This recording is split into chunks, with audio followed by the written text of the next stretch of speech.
If you've been following my channel, you know that I recently upgraded from a Ford F-150 to a Ford F-350 Super Duty. Now, I knew that the ride was going to be different. The Ford F-150 is an independent suspension front end.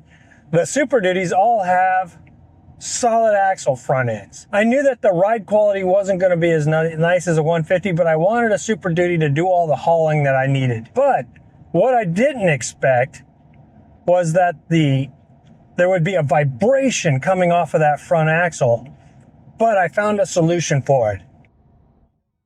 If you watch my other video, I put Sumo Springs on the back in order to help with the squat while I'm towing. And I thought maybe I should put some Sumo Springs on the front. Installation was super easy. I just lifted the truck up to drop the axle.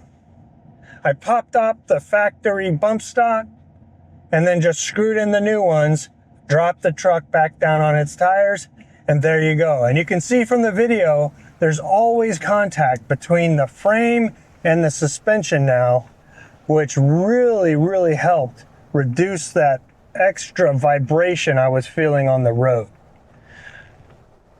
I do know that my front end is much smoother now that I'm rolling on these Sumo Springs. So if you're interested, I put a link down to the Sumo Springs that I bought down below. It is an affiliate link, so no extra cost to you, but I get a little kickback and it really helps the channel. But what I'd really appreciate is if you went ahead and subscribed. I'm getting real close to that magic number and it's getting really exciting, and you can help me along if you just subscribe, like, and then if you want to know when my next video is loaded, hit that bell notification as well. Until then, I'm Scott. Talk to you later.